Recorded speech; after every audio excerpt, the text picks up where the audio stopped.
Mathematics में example number 13 तक हम लोगों ने लास्ट क्लास में सॉल्व किया था।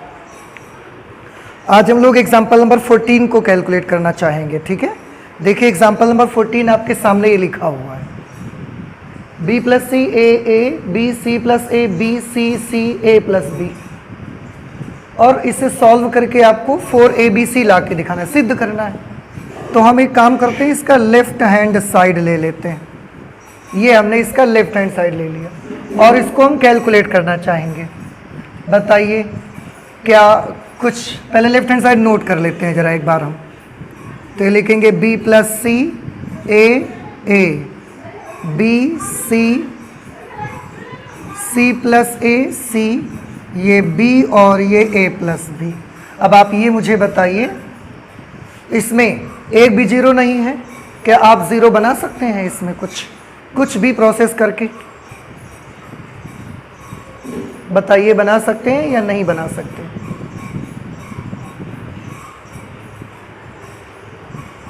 नहीं? अरे कैसे?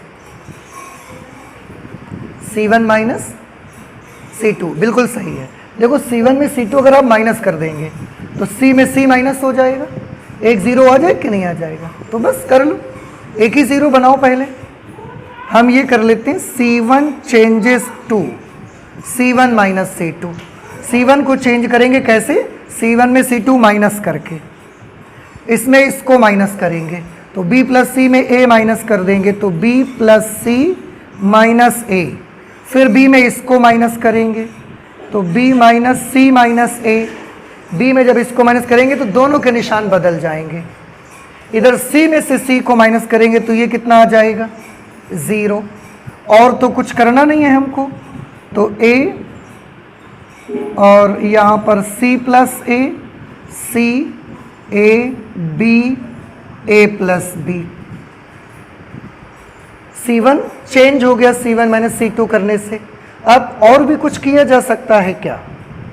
ऐसा ना कर दें C2 माइनस C3 कर दें, एक जीरो यहाँ भी बन जाएगा, पर एक लाइन में दो जीरो नहीं बन रहे हैं, है ना? चलिए कर लीजिए जो आपको अच्छा लगे। इसमें हम कर देते हैं C2 changes to C2 minus C3।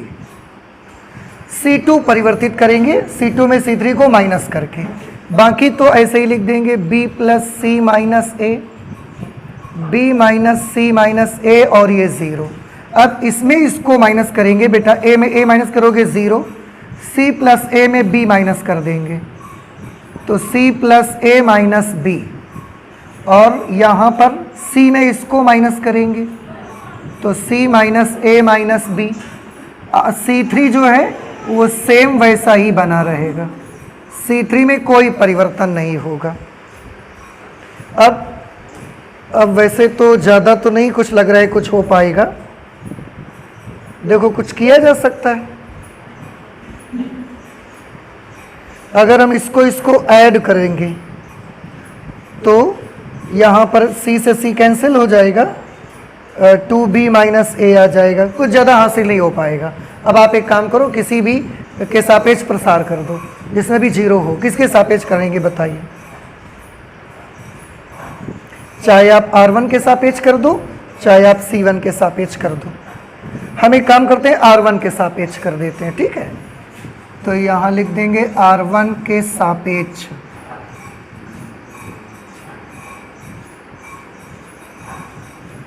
R1 के सापेक्ष प्रसार करने पर, तो जब आप R1 के सापेक्ष प्रसार करेंगे तो देखो आपको क्या मिलेगा।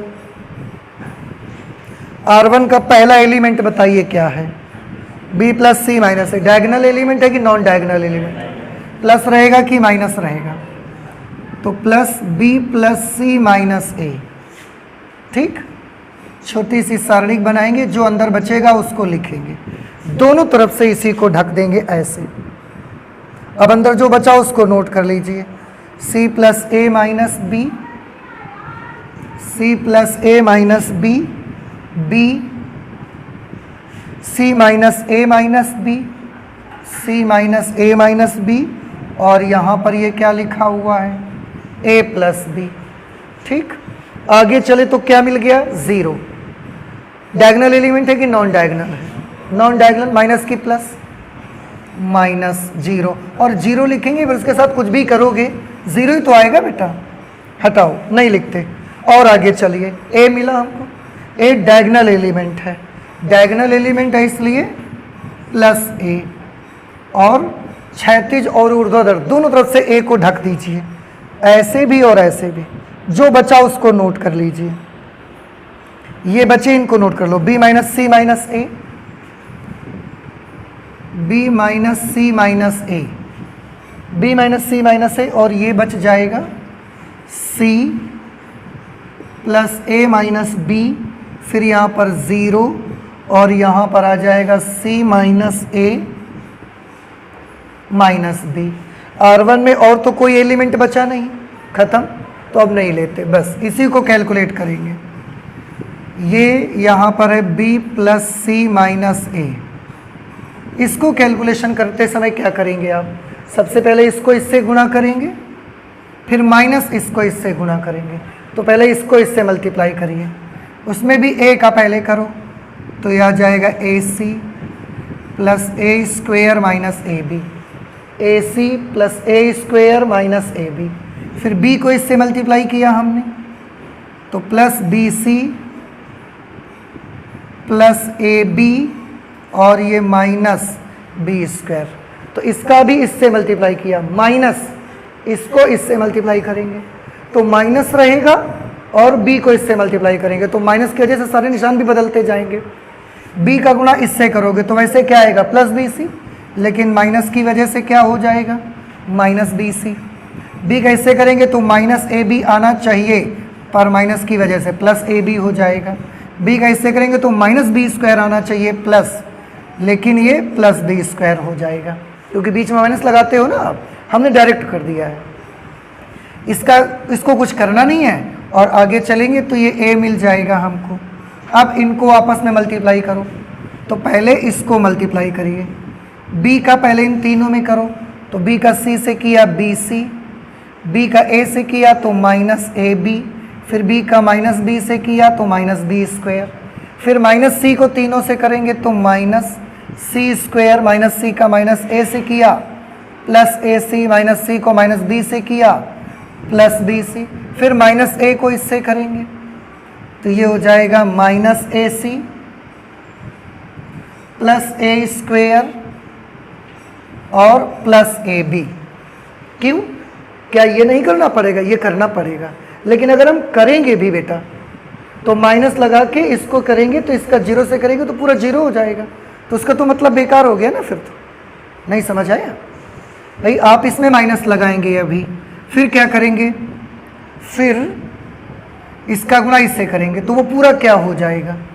वो पूरा का पूरा ज़ीरो हो जाएगा। अब तो समझ आ गया। अब इसे सॉल्व कर लो ज़रा। माइनस बी स्क्वायर और plus B square cancel, minus A B plus A B cancel, plus B C minus B C cancel. यहाँ देखो minus A B plus A B cancel,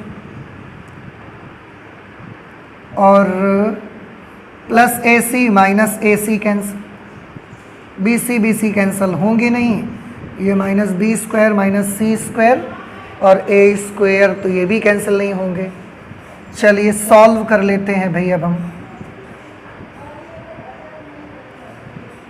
देखो यहाँ पर क्या बचा? b प्लस सी माइनस ए, और bracket के अंदर क्या रह गया? ए सी। एक काम और कर लेते हैं हम।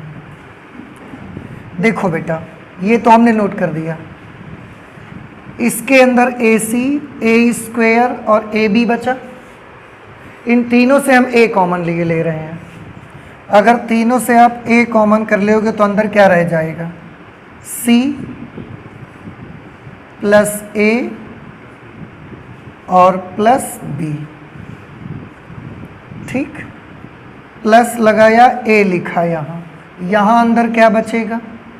यहाँ अंदर बचा B C minus B square minus C square, और ये बी सी और बी सी मिल करके बेटा हो गए 2BC। ए ये लिख दिया हमने, BC और BC मिलकर 2BC minus B square minus C square और ये प्लस ए स्क्वायर। ठीक, ये आ गया। अब आप चाहें तो दोनों से ए कॉमन कर सकते हैं, दोनों के पास ए है, आप चाहें तो ए कॉमन कर लें।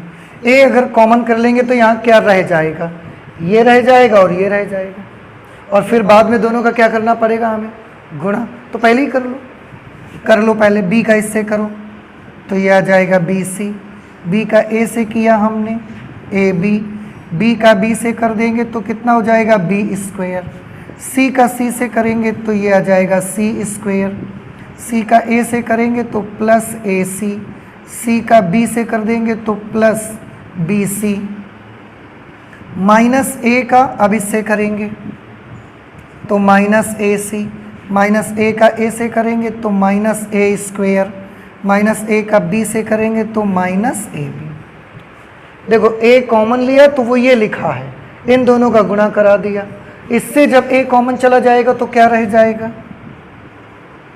2BC minus B square minus C square plus A square. अब आप देखो प्लस बी स्क्वायर से minus B square cancel, minus C square से plus C square cancel, plus A B से minus A B cancel, minus A square से plus A square cancel. ठीक है, minus AC से प्लस AC भी कैंसिल। अब देखो BC BC 2BC, एक BC और एक BC कितने हो गए 2BC, 2BC और ये 2BC 4BC, 4BC को A से मल्टीप्लाई करा देंगे 4ABC, और यही आपके क्वेश्चन का राइट हैंड साइड है। देखिए अब बताइए समझ आया कि नहीं आया। थोड़ा सा कैलकुलेशन लॉन्ग हो गया यहाँ पर, लेकिन अगर आप इत्मीनान से करेंगे, जल्दी आएंगे नहीं, तो ये बड़ी आसानी से आपको आंसर मिल जाएगा। तो आप प्लीज़ इसे नोट कर लें और इस क्वेश्चन को बार बार लगाने की प्रैक्टिस करें। ठीक है,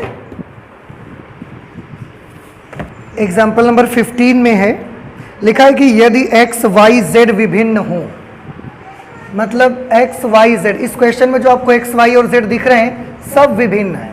विभिन्न मतलब सब अलग अलग वैल्यूज हैं, मतलब ऐसा नहीं है कि x y z में कोई एक दूसरे के बराबर हो, सब अलग अलग हैं।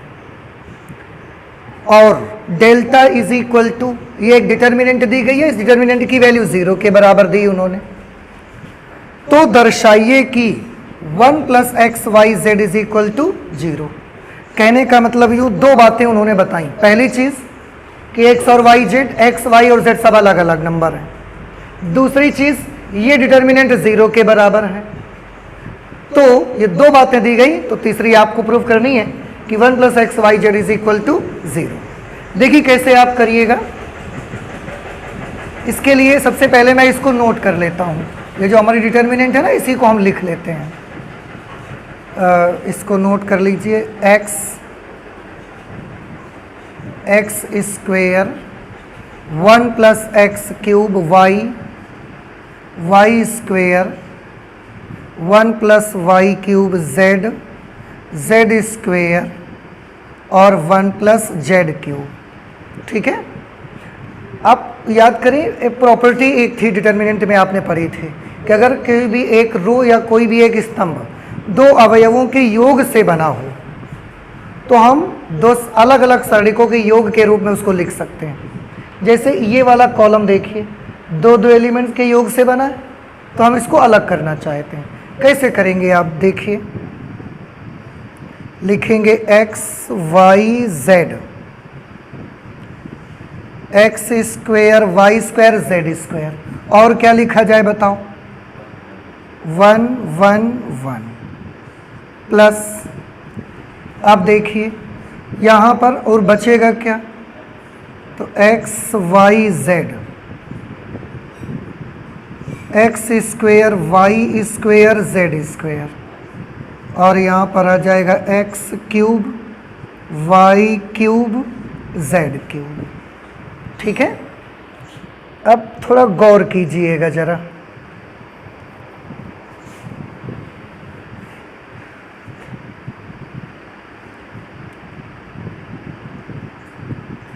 यहाँ पर मैं एक काम करना चाहता हूँ, चलिए पहले कॉमन ले लेते हैं, इसके बाद ही करेंगे।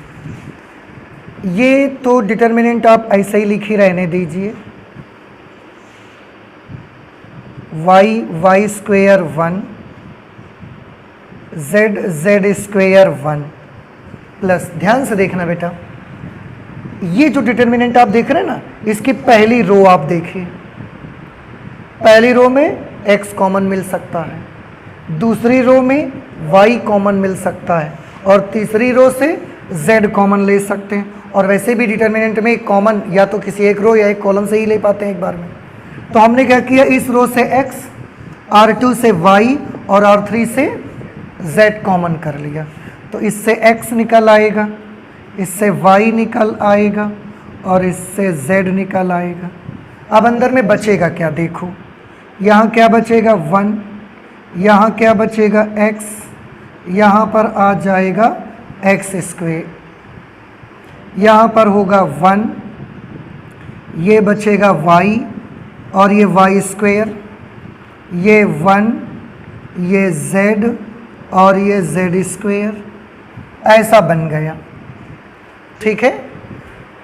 अब इसमें एक चीज़ और है, आप दोनों सारणिकों को ध्यान से देखो, अंदर के नंबर तो सेम है लेकिन थोड़ा आगे पीछे हैं। वैसे एक लाइन 1 1 की है, एक लाइन 1 1 की है, एक लाइन x y z की है, एक लाइन x y z की है, एक line x square y square z square का कॉलम है, एक x square y square z square का कॉलम है सब, लेकिन थोड़ा सा डिस्टर्ब है जरा। तो इनको हम क्या करते हैं, थोड़ा सा एक जैसा बना लेते हैं। और इसके लिए हमारे पास प्रॉपर्टी है, क्या प्रॉपर्टी है, हम एक काम करते हैं, चाहे आप इसको ऐसा बना लो या इसको ऐसा बना लो।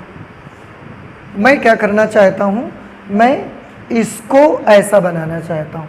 क्या ये कोई रूल है कि नहीं इसी को ऐसा बनाना है? ऐसा कुछ है नहीं, मुझे अच्छा लग रहा है। क्यों? क्योंकि पहले 1 है, फिर x y z है, फिर x square y square z square है, इसलिए एक सीरियल बन जाएगा। इस वजह से मैं इसको ना ऐसा बनाना चाहता हूँ। कैसे कर सकते हैं ये काम, देखो कैसे कर सकते हैं, सुनिएगा। सबसे पहले मैं क्या करूँगा, ये वाला कॉलम और इस कॉलम को इंटरचेंज कर दूंगा। तो ये जो 1 1 1 है और ये जो x y z है, 1 1 उठा के यहाँ, x y z उठा के यहाँ, मतलब C1 और C3 को क्या कर देंगे, इंटरचेंज कर देंगे। ऐसा करने से सरणी के मान में क्या प्रभाव पड़ेगा? कोई प्रभाव नहीं पड़ेगा। कि कुछ पड़ेगा?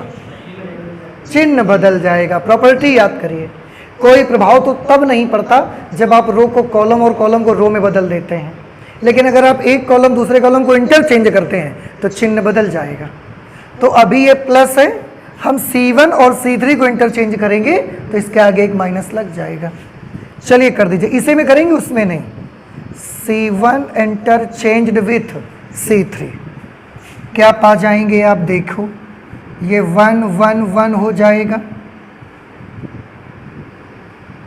ये x square y square z square, ये x y z, और इसका निशान बदल के कैसा हो जाएगा, माइनस। ये 1 1 यहाँ आ गया, इसको पीछे भेज दिया, ये x square y square z square बीच में बना रहा। आगे इसको हम नोट कर देंगे, plus x y z 1 1 1 x y z, x square y square z square. ठीक, अब और अभी बन गया कि नहीं बना? वैसा वैसा बन गया ये कि नहीं बन गया? कहाँ बन गया अभी? अभी कहाँ बना? ये बीच में है, ये किनारे। अब कैसे, क्या करना चाहिए तो बन जाएगा। अब C2 और C3 को इंटरचेंज कर दो, तो ये यहाँ आ जाएगा, ये यहाँ आ जाएगा, फिर बिल्कुल वैसा ही नक्शा आ जाएगा। लेकिन एक माइनस और लगेगा, एक माइनस पहले से एक माइनस और लग जाएगा, तो ये कैसा हो जाएगा, प्लस हो जाएगा। तो हम क्या कर देंगे, C2 इंटरचेंज्ड विथ C3। ऐसा करने से क्या मिलेगा, 1 1 1 x y z, x square y square z square. और जब एक माइनस और आएगा तो ये माइनस का क्या हो जाएगा, प्लस, तो हम नहीं लिख रहे हैं फिर इसको, प्लस एक्स वाई जेड, ये 1 1 1 X Y Z X square Y square Z square. अब देखो ये सारणिक और ये सारणिक बिल्कुल सेम एक जैसी हो गई। अब हम चाहें तो पूरा का पूरा सारणिक कॉमन उठा सकते हैं, ले सकते हैं। अगर पूरा सारणिक कॉमन ले लेंगे तो अंदर क्या बचेगा बताइए। सारणिक कॉमन ले रहे हैं हम, बाद में लिखेंगे, बचेगा क्या पहले वो बताइए। यहां क्या बचेगा, आप पूरा ये सारणिक कॉमन ले रहे हो कि नहीं ले रहे हो, तो पूरा ये यहां से चला जाएगा, तो यहां क्या रह जाएगा 1 प्लस लगाया, यहां से पूरा सारणिक चला जाएगा तो क्या बचेगा y एक्स वाई जेड। और अब आप लिख दो जिसको आपने कॉमन किया है 1 1 1 X Y Z X square Y square Z square. ओ एक चीज़ तो हम लोग भूल ही गए, इसके बराबर में कौन था, 0 लाना थोड़ी है, लाना तो हमको ये है, इसके बराबर में 0 दिया गया है मुझे, तो ये 0 0 और यहाँ पर भी 0, ऐसे। ठीक, अब इसको हम कैलकुलेट करना चाहते हैं। अगर आप इसको कैलकुलेट करना चाहते हैं तो कैसे करेंगे, सारणिक में एक भी 0 नहीं है, क्या आप 0 बना सकते हैं, कैसे बताओ। R1 में R2 माइनस कर दो, R2 में R3 माइनस कर दो, एक 0 यहाँ एक 0 यहाँ आपको मिल जाएगा। तो हम एक काम करते हैं, R1 changes to R1 minus R2, R2 changes to R2 minus R3। ये आप देखो, ये इक्वल यहाँ से हटा देते हैं हम, ये 1 प्लस एक्स वाई जेड ये तो लिखे ही रहेंगे। अब माइनस करना शुरू करिए, इस R1 में इसको माइनस कर दो, ध्यान से देखना भाई, 1 में 1 माइनस कर दोगे तो 0, x में y माइनस करोगे तो x माइनस वाई, ठीक है।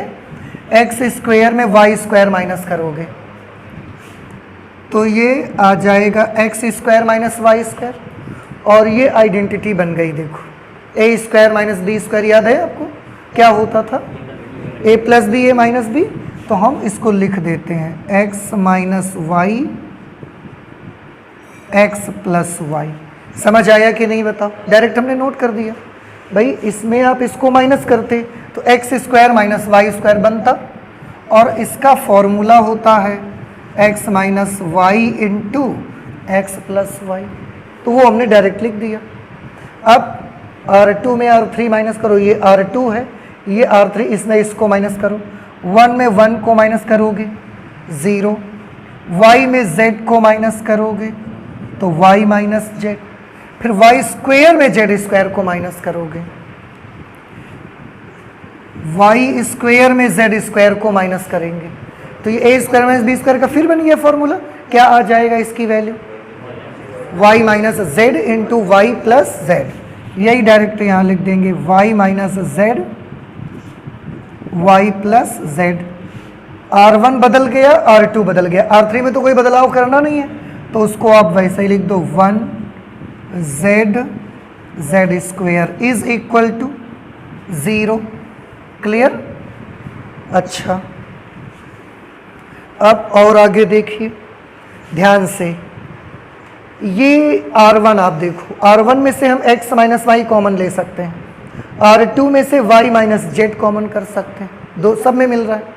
आप एक हो सकता है आपके मन में एक बात आती हो कि यहाँ तो नहीं मिलता है, तो आप याद करो जब कॉमन लेते हैं तो जिन पदों से आप कॉमन लेते हैं तो कॉमन लिए जाने वाले नंबर का भाग उन पदों में देते हैं कि नहीं देते।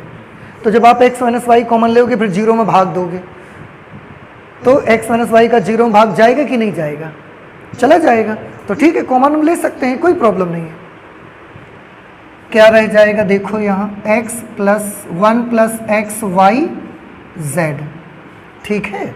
और देखो R1 से क्या कॉमन ले रहे हैं, x माइनस वाई, तो हमने यहाँ लिख दिया x माइनस वाई। R2 से क्या कॉमन ले रहे हैं, उसको भी बाहर लिखना पड़ेगा हमको, y माइनस जेड। अब अंदर क्या बचा ये देखो, यहाँ 0 है, R1 से हमने क्या कॉमन लिया, x माइनस वाई, तो यहाँ क्या बचेगा 1। यहाँ से x माइनस वाई चला गया, क्या बचेगा x प्लस वाई, बड़ा सिंपल। सिमिलरली यहाँ पर क्या होगा, ये तो 0 ही रहेगा, y माइनस जेड कॉमन लिया तो यहाँ पर क्या बचेगा 1, और यहाँ से y माइनस जेड कॉमन ले लिया तो यहाँ क्या बचेगा y प्लस जेड। ठीक, ऐसे ही ये, अब इसमें तो कुछ किया नहीं तो 1z जेड स्क्वायर, इसको आप ऐसा लिख दो 1z Z square is equal to 0। आप चाहें तो एक काम और कर सकते हैं, आप वैसे एक लाइन में 2 जीरो बन गए हैं, आप चाहें तो ना भी करें, चाहें तो कर लें, इसमें इसको फिर माइनस कर लें, आप 1 जीरो और मिल जाएगा। लेकिन क्योंकि एक लाइन में ज़्यादा से ज़्यादा हम 2 जीरो चाहते हैं, एक लाइन में हम कम से कम फिलहाल 2 जीरो चाहते हैं, वो मिल चुके हैं, तो आप फालतू का क्वेश्चन बढ़ाओ नहीं फिर उसको, क्योंकि आप जितना बढ़ाते जाओगे आपको ही ज़्यादा लंबा उसे सॉल्व करना पड़ेगा। आप इसके सापेक्ष प्रसार कर दो बस, C1 के सापेक्ष, तो यहाँ लिख देंगे C1 के सापेक्ष प्रसार करने पर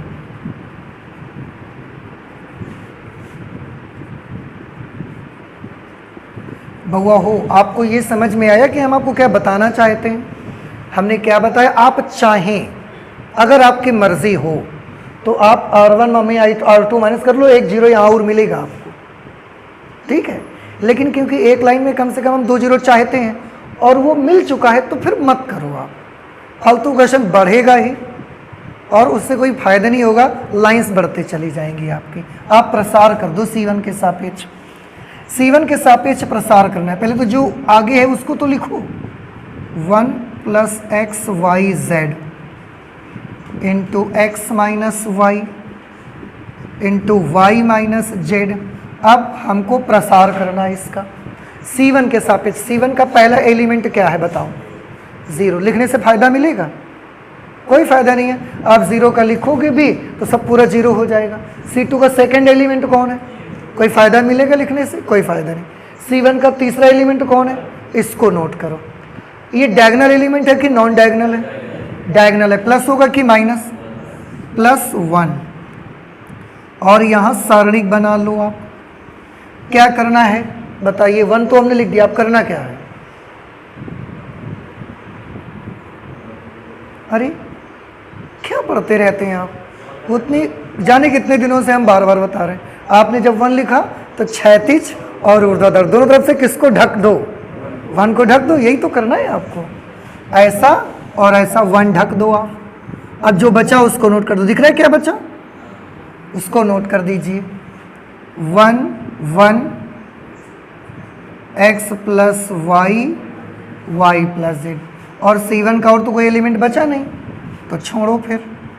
ये आ गया 1 प्लस एक्स वाई जेड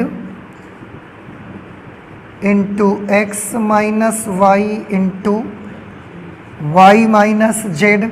और इसको कैलकुलेट कर लो, +1 इंटू इसका गुणा इससे करेंगे, 1 का गुणा इससे करेंगे तो ये y प्लस जेड। फिर माइनस लगाते हैं, इसका गुणा इससे करेंगे तो पूरा यही x प्लस वाई आएगा। लेकिन पहले माइनस होने की वजह से उसके निशान बदल जाएंगे, तो ये हो जाएगा -x minus Y is equal to 0। Minus Y plus Y cancel हो गया। ये आ गया 1 plus X Y Z, X minus Y y minus Z. और यहाँ क्या बचा, z माइनस एक्स, उसको 1 से मल्टीप्लाई करेंगे तो z minus X is equal to 0।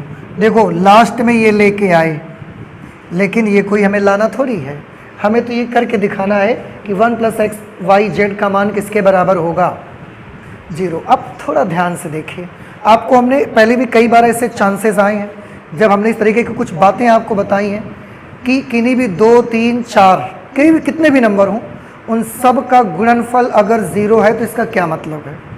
आज 1, 2, 3, 4 इतने नंबरों का गुणनफल किसके बराबर है। इसका मतलब क्या है।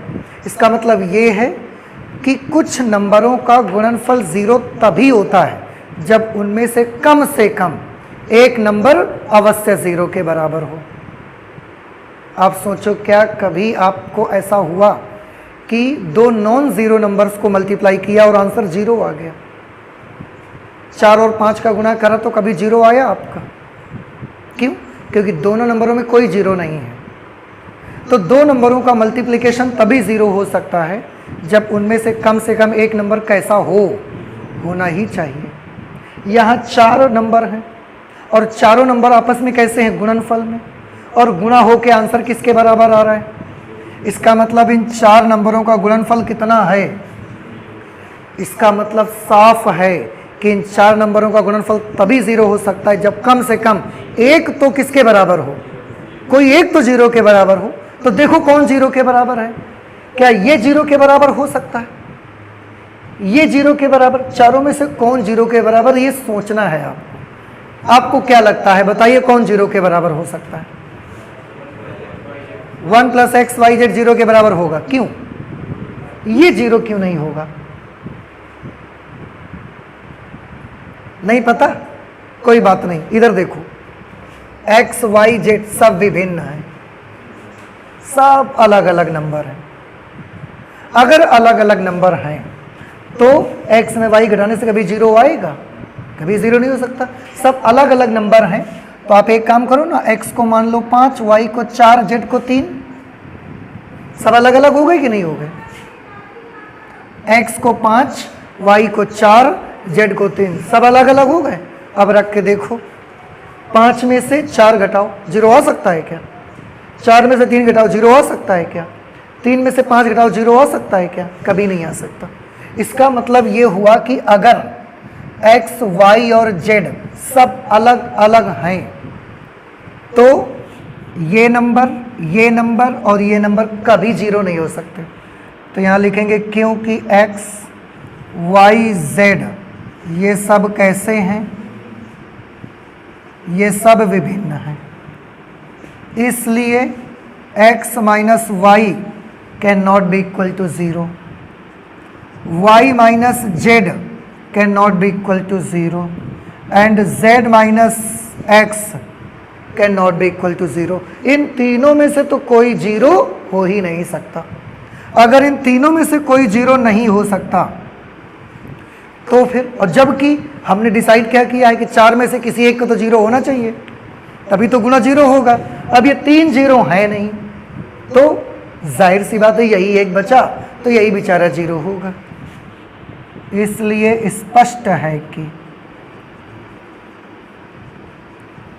1 + x, y, z should be equal to 0। समझ आया कि नहीं आया आपको, ये बताइए फिर से एक बार। x, y और z कैसे हैं, विभिन्न, इसलिए x, y और z अगर अलग अलग नंबर हैं तो x minus Y, Y minus Z और z माइनस एक्स ये तो कभी 0 हो ही नहीं सकते अगर सब अलग अलग है। अगर भाई सेम होते नंबर तो सेम नंबर में उसी नंबर को माइनस करते तो 0 आ सकता था, लेकिन जब सब अलग अलग है तो 0 हो ही नहीं सकता। अब ये तीनों तो 0 नहीं हो सकते और गुणनफल तो 0 है, जबकि एक को तो 0 होना ही पड़ेगा।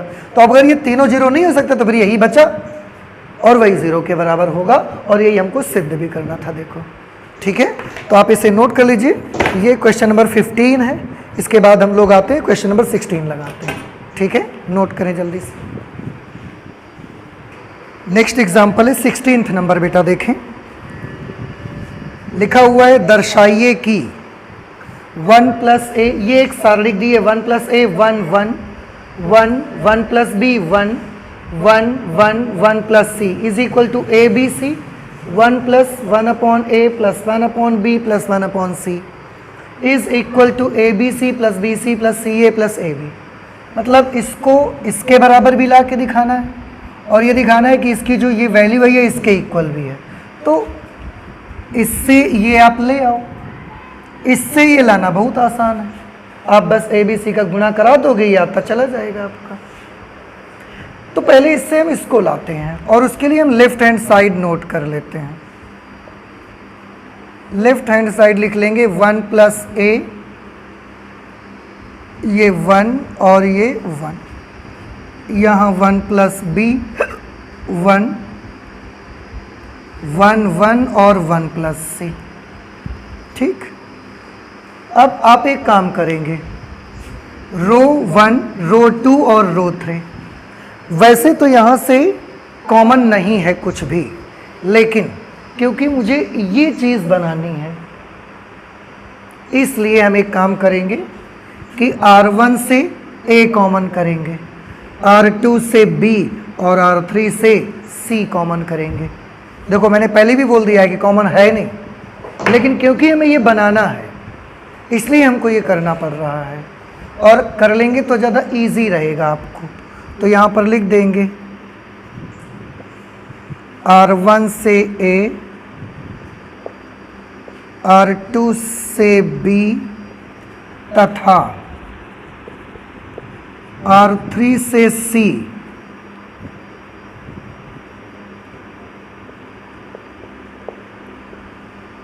कॉमन लेने पर। ठीक है, चलिए ले लीजिए कॉमन। जब कॉमन ले लेंगे बेटा तो A बाहर आ जाएगा, B भी आ जाएगा, C भी आ जाएगा। देखो A B C भी मिलने लगा आपको धीरे धीरे। अब अंदर में क्या बचेगा, इस पूरी रो से आपने A कॉमन लिया है। अगर पूरी रो से A कॉमन लिया है तो क्या करना चाहिए आपको, पूरी रो में A का भाग देना चाहिए। A का भाग यहाँ दोगे तो क्या बनेगा, 1/A प्लस 1। यहाँ पर A का भाग दोगे तो यहाँ पर A का भाग दोगे 1/A। R2 से क्या कॉमन लिया है आपने, B, तो पूरे में B का भाग दीजिए, तो ये 1/B। इसमें भाग देंगे तो ये आएगा 1/B प्लस 1। B बटे B करेंगे तो एक हो जाएगा ना ये, तो इसमें B से डिवाइड करेंगे तो 1/B। अब R3 में C से डिवाइड करेंगे तो इसमें डिवाइड करोगे तो क्या मिलेगा, 1/C। इसमें डिवाइड करेंगे तो 1/C, और इसमें डिवाइड करोगे आप तो 1/C प्लस 1। ऐसा बताइए क्या इतनी चीज़ आपको समझ में आई। अब इसके बाद हम क्या करेंगे, R1 R2 R3 तीनों को हम ऐड कर देंगे, जोड़ देंगे। R1 changes to R1 plus R2 plus R3। मतलब R1 में हम जो परिवर्तन करना चाहते हैं वो कैसा कि R1 R2 R3 तीनों को जोड़ के जो आएगा वो R1 में लिख देंगे हम। तो देखिए क्या आएगा भाई, पहले तो आपको ये बाहर जो ABC है इसको नोट करना पड़ेगा, ABC। अब आप देखो ये R1 है, ये R2 और ये R3, जोड़िए, जोड़ेंगे तो ये और ये एक साथ जुड़ जाएंगे तीनों नंबर। क्या मिलेंगे जुड़ करके आपको, 1 plus 1/A plus 1/B plus 1/C। ये मिलेगा 1 plus 1/A plus 1/B plus 1/C। 1 हमने पहले लिख लिया ताकि सीरियल एक अच्छा बन जाए। अब इन तीनों को ऐड करो, यहाँ भी वही चीज़ मिल जाएगी आपको, 1 plus 1/A plus 1/B plus 1/C। तो ये मिल जाएगा 1 plus 1/A plus 1/B plus 1/C।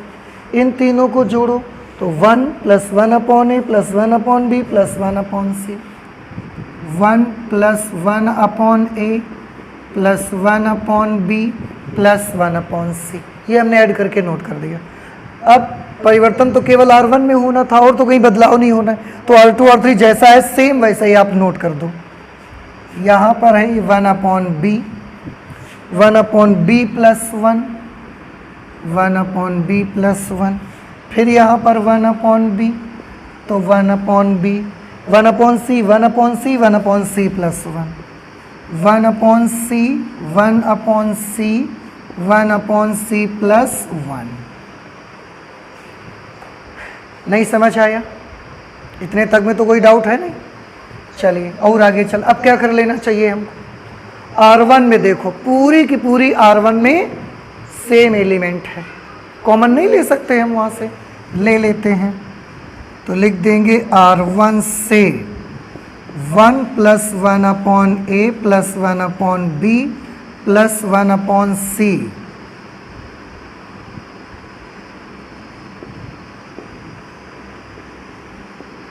Common लेने पर। चलिए करिए कॉमन भाई। ABC से ABC तो पहले से ही बाहर था, इससे और ये कॉमन आ रहा है तो ये भी यहाँ पर लिख देंगे हम 1 + 1/a + 1/b + 1/c, ये और कॉमन आ गया। अब बचा क्या बताओ बेटा, यहाँ पर क्या बचेगा 1, ये 1/b और ये 1/c, यहाँ पर 1, ये 1/b + 1, ये 1/c, यहाँ पर 1, ये 1/b 1/c + 1। ठीक है, अब इसको सॉल्व करना है। इसको सॉल्व करना है तो सारणिक में एक भी जीरो नहीं है। क्या आप बना सकते हैं? कुछ ज़ीरो नहीं बना पाएंगे, बना लेंगे। कैसे बनाएंगे बताओ? C1 - C2 C2 - C3, 2 zero तो खुला खुला दिख रहे हैं, यहाँ बन जाएंगे। तो हम कर देते हैं C1 changes to C1 - C2 and C2 changes to C2 - C3। ठीक है, चलिए तो पहले जो है उसको तो नोट कर लिया जाए।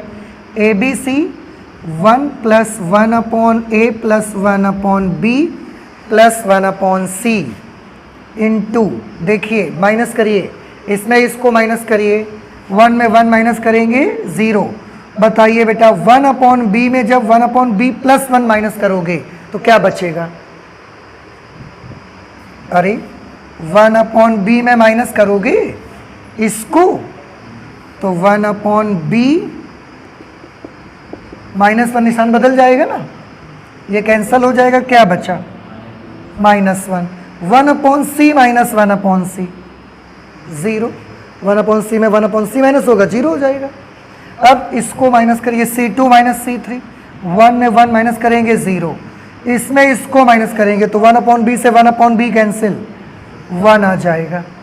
1/c में इसको माइनस करेंगे तो -1 और ये 1, 1/b 1/c + 1। ठीक है, अब और देखिए एक लाइन में 2 जीरो बन गए कि नहीं बन गए? बन गए ना। इस लाइन में भी 2 जीरो है, इस लाइन में भी 2 जीरो है। जिस लाइन के सापेक्ष पसंद हो उसके सापेक्ष प्रसार कर दीजिए आप। हालांकि हम और जीरो बना सकते हैं, लेकिन एक लाइन में 2 से ज़्यादा जीरो क्या चाहोगे आप?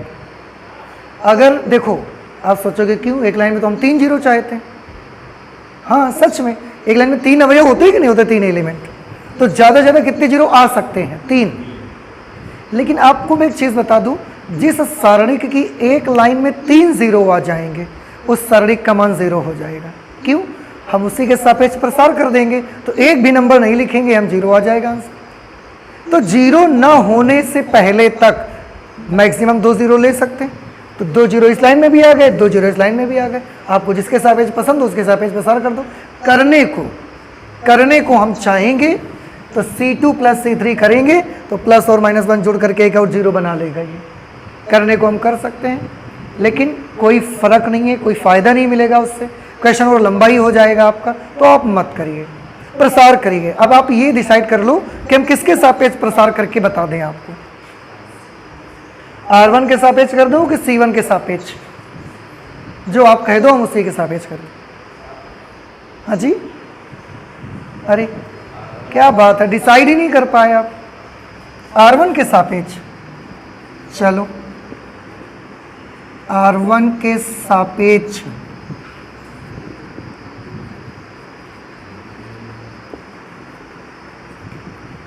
प्रसार करने पर, ठीक है, ओके। R1 के सापेक्ष प्रसार करेंगे, लेकिन ये तो लिखने पड़ेंगे ना पहले आप। तो हमने लिख दिया ए बी सी, ब्रैकेट के अंदर 1 plus 1 upon A plus 1 upon B plus 1 upon C. इसमें R1 के सापेक्ष प्रसार करेंगे तो R1 के शुरुआत के 2 एलिमेंट तो आपको लिखना ही नहीं पड़ेंगे। शुरुआत का पहला एलिमेंट भी 0, दूसरा एलिमेंट भी 0, तो कोई फर्क ही नहीं है, मत लिखो इनको।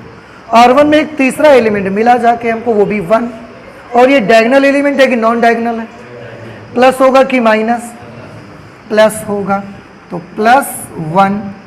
और उसके बाद हमने ये छोटी सी सारणिक बनाई भाई। क्या करना पड़ेगा उसके लिए बताइए? अंदर जो नंबर लिखे जाएंगे वो कौन से होंगे, ये कैसे पता लगेगा आपको?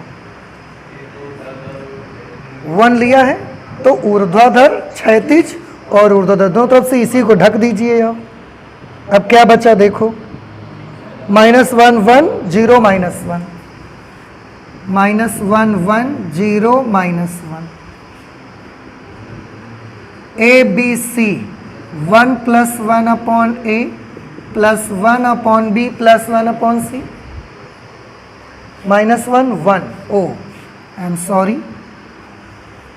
-1 1 0 -1, ऐसा आएगा। ठीक है, चलिए अब गुणा करिए, इसको इससे मल्टीप्लाई करिए, क्या मिलेगा आपको? ये +1 तो ये लिखा है, इसको इससे गुणा करेंगे, -1 को -1 से तो 1 आ जाएगा, माइनस ये स्टैंडर्ड है, अपने मन से लगाते, इसको इससे गुणा करा देंगे तो 0। बेटा देखो यहाँ क्या बचा अंदर, 1 को +1 से मल्टीप्लाई करेंगे क्या आएगा? 1 को इससे मल्टीप्लाई करोगे तो यही तो आ जाएगा, A B C 1 + 1 upon A plus 1 upon B plus 1 upon C, ऐसा कर दिया हमने। अब देखो यही तो लाना था, आ गया, एक तो ये आ गया, लेकिन ये भी तो लाना है हमको, तो चलो और थोड़ा सा आगे बढ़ लेते हैं। ए बी सी को मल्टीप्लाई करवा दो अंदर, ए बी सी को 1 से करेंगे तो क्या आएगा? ए बी सी को इससे करोगे तो ए बी सी अपॉन ए, फिर A B C upon B, फिर ए बी सी अपॉन सी। अब देखो बेटा, ए से ए कैंसिल, बी से बी कैंसिल, सी से C cancel, A B C plus B C plus A C plus A B, और यही आपके क्वेश्चन का राइट हैंड साइड है। ये भी हमने करके दिखा दिया आपको, ये आप यहाँ से ले सकते हो, और उसके बाद 2 लाइन और आगे बढ़ जाएंगे तो ये चीज़ भी मिल जाएगी, A B C plus B C plus C A plus A B, A B C plus B C plus C A plus A B, ये भी आपको मिल गया, यानी कि आपको राइट हैंड साइड मिल गया। तो ये एग्जाम्पल हमने कंप्लीट कर लिए हैं। एक काम करेंगे, आज हम एग्जाम्पल तक ही रखेंगे। एक्सरसाइज 4.2 आपने सारे एग्जाम्पल्स सॉल्व किए हैं, आप चाहें तो एक्सरसाइज 4.2 को आप ट्राई कर सकते हैं। ठीक है, तो आप इसको कोशिश करेंगे सभी स्टूडेंट्स, और इसको हम लोग लगाएंगे लेकिन अगली क्लास पे करेंगे। तो मैथमेटिक्स में आज इतना ही रखते हैं, चलते हैं, मिलते हैं नेक्स्ट क्लास पे। Thank you.